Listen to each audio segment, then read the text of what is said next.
Your bank account is leaking, and you probably don't even realize it. While you're standing in line for coffee, the money in your pocket is literally losing its power. The old rules, the ones our parents followed, are broken. Saving is no longer enough, and the old financial models are crumbling. But here's the secret.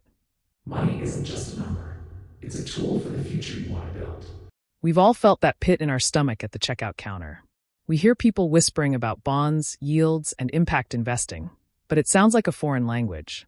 You want your money to grow, sure, but you also want it to matter. You want to invest in ideas, in responsibility, and in a future that actually exists 10 years from now. The difference between feeling lost and feeling in control isn't luck, it's leverage. And the best leverage is knowledge. Today, we're breaking down the 10 books that will fundamentally shift how you think about wealth. These aren't just dry textbooks on interest rates. They are blueprints for a smarter, more conscious, and more purposeful way to build your life. If you're ready to stop watching your savings melt away and start shaping the future, let's dive into the list. But why now? Why not just wait for the markets to settle? Because the world has changed. Relying on a state pension is no longer a plan. It's a gamble.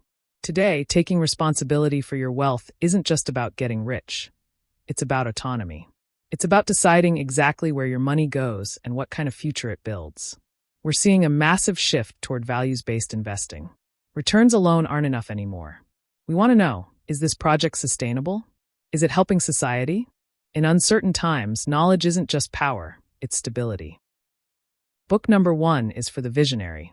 If you've ever looked at a company and wondered, will this actually exist in 20 years? Then you need to read The Big Pivot by Andrew Winston. We're living in a world of resource scarcity and radical transparency.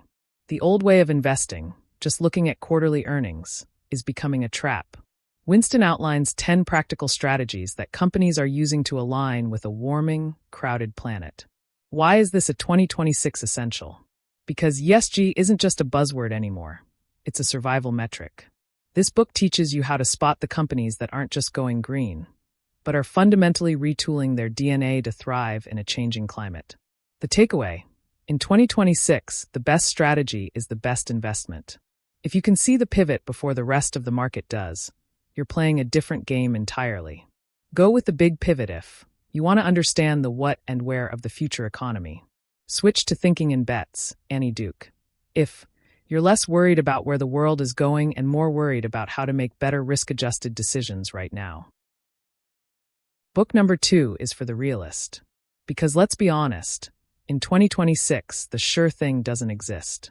If you've ever made a great investment and felt like a genius, or made a bad one and felt like a failure, Annie Duke is here to tell you that you're looking at it all wrong. As a World Series of Poker champion, she knows that the quality of your life is determined by the quality of your decisions, not just your luck. In Thinking in Bets, Duke teaches you how to separate outcome from process. Just because you lost money on a startup doesn't mean it was a bad decision. And just because you made money on a meme coin doesn't mean you're a pro. Why is this essential for 2026? Especially when you're looking at crowd investing or startups on platforms like Investor, the risks are higher. This book is your shield against resulting. The dangerous habit of judging a decision based solely on its outcome. It's the ultimate guide to keeping a cool head when the market gets hot. The takeaway: stop trying to be certain and start being accurate. If you can embrace uncertainty, you can exploit it. Stick with Thinking in Bets if you want a high-performance toolkit to manage risk and master your own logic. Switch to The Psychology of Money, Morgan Housel. If you want something a bit more human and conversational that focuses on how your emotions, not just your logic, drive your spending. Book number 3 is The Foundation. If you only read one book on this list to survive the volatility of 2026, make it this one. In The Psychology of Money, Morgan Housel makes a bold claim. Doing well with money has very little to do with how smart you are and a whole lot to do with how you behave.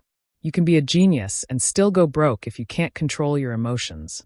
But a regular person with no financial education can be wealthy if they have a handful of behavioral skills. Housel uses incredible storytelling to show that wealth is actually what you don't see. It's the cars not purchased and the diamonds not bought. Why is this a 2026 essential? In a world of 24/7 push notifications and get-rich-quick AI hype, your biggest enemy isn't the market, it's the person in the mirror. This book teaches you how to stay calm when everyone else is panicking and how to value room for error over perfect returns. The takeaway: financial success isn't a hard science. It's a soft skill. Master your behavior, and you master your future. Stick with the psychology of money if you want to understand why you make the choices you do and find peace with your portfolio. Switch to adaptive markets, Andrew W. Lowe, if you want the hard science version. You'd rather see the biological and evolutionary data behind why markets behave so chaotically. Book number 4 is the ultimate reality check. We've all been told that winners never quit and quitters never win. Annie Duke is here to tell you that's not just wrong, it's expensive. In her book Quit, Duke argues that the ability to walk away from a bad investment, a failing startup, or a dead-end strategy is actually a superpower. Most investors fall into the sunk cost fallacy. We keep throwing good money after bad simply because we've already spent so much. Why is this a 2026 essential? In the fast-paced world of venture capital and crowd investing, the landscape shifts overnight. If you're backing a project on Investor or holding a volatile asset, you need kill criteria. You need to know before you start exactly what signals will tell you it's time to exit. The takeaway: quitting isn't a sign of failure. It's a tool for capital preservation. Success isn't just about what you start. It's about what you have the courage to stop.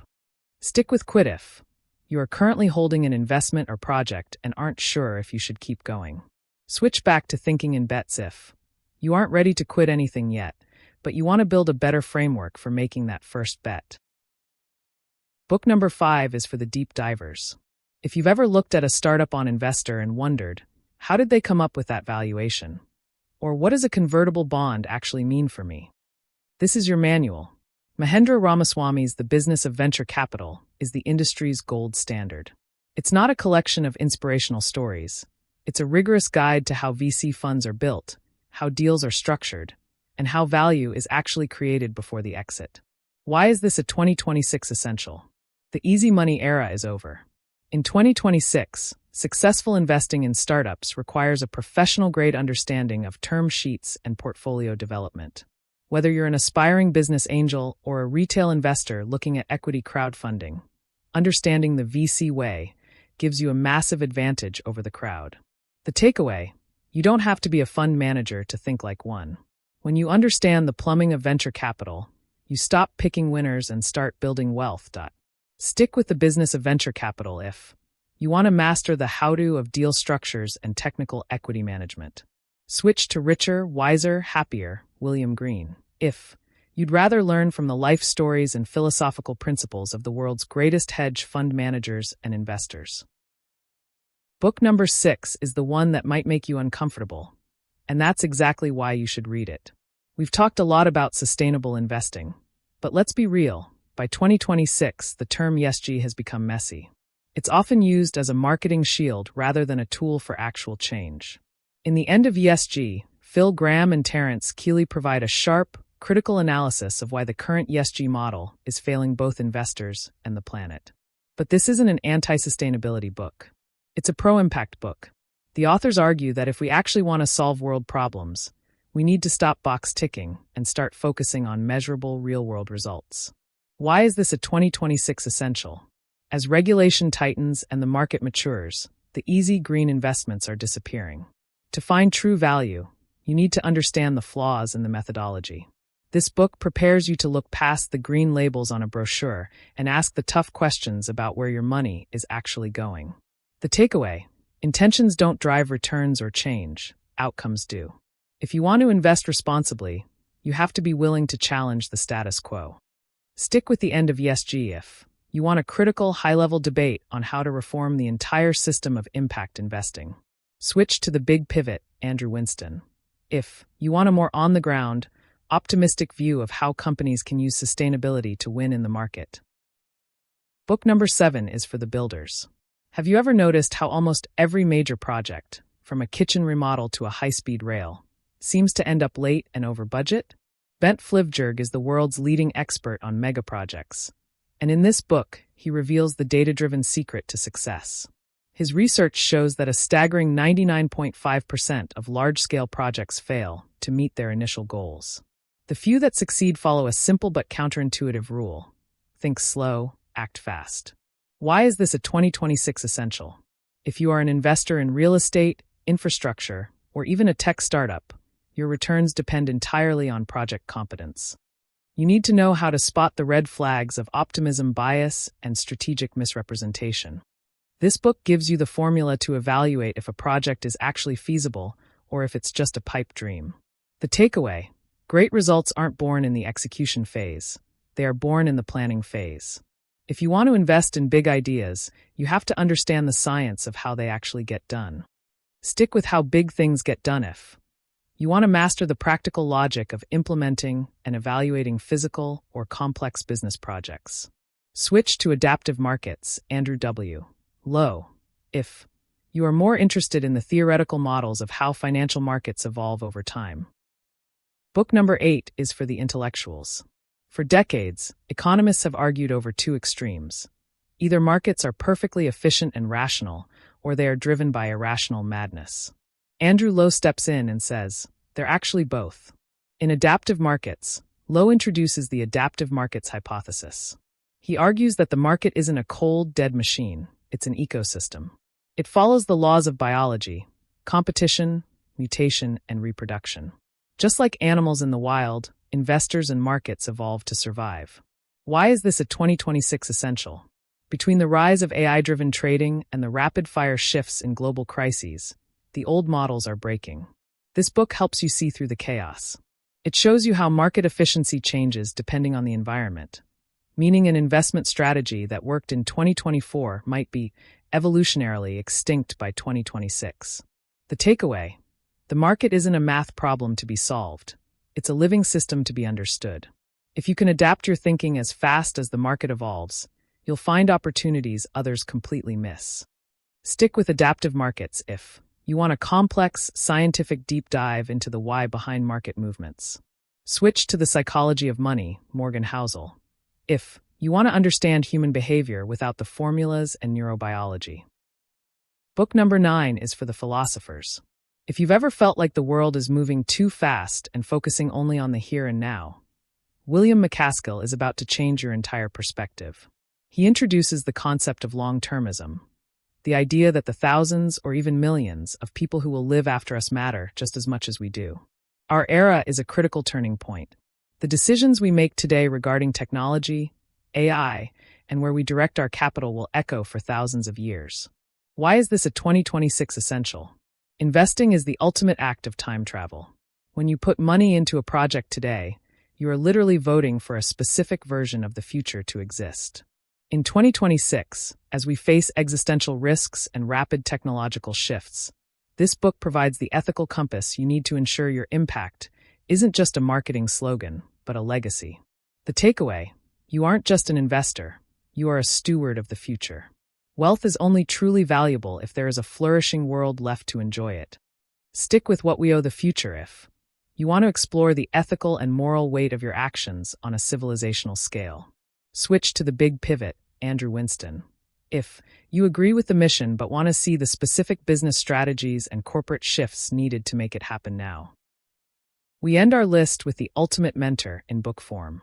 If you've ever wished you could sit down for a coffee with the world's greatest investors, from Warren Buffett's partner Charlie Munger to the index fund pioneer Jack Bogle, this is your chance. In Richer, Wiser, Happier, William Green distills decades of interviews with legendary investors. But he doesn't just ask them for stock tips. He explores how they think, how they handle failure, and how they've built lives that are as rich in meaning as they are in capital. Why is this a 2026 essential? As we navigate the complex world of impact, technology, and shifting markets, it's easy to feel lost. This book reminds us that while the tools change, the principles of success stay the same. It's the perfect book to help you synthesize everything we've talked about, from the technical structures of VC to the philosophy of the future, into a personal playbook that fits your life. The takeaway: there are 1,000 ways to get rich, but only a few ways to stay happy. The most successful investors aren't just masters of the market, they are masters of themselves. Stick with Richer, Wiser, Happier if you want to learn the human stories and mental models that led to multi-billion-dollar success. Switch to the business of venture capital, Mahendra Ramaswamy. If you've had enough inspiration and you're ready to get into the technical weeds of equity and fund structures. 10 books. 10 different ways to view your money, your values, and your future. Whether you start with the behavioral wisdom of the psychology of money or the technical deep dive of venture capital, the most important step is simply to start. In 2026, the gap between those who understand these systems and those who don't is only going to grow. Don't just watch the future happen, invest in it. If you found this list helpful, make sure to subscribe for more finance book breakdowns just like this. All of the book links are in the description below, so you can grab your next read right now. Which book are you starting with? Tell me in the comments. Like, subscribe, and I'll see you in the next one.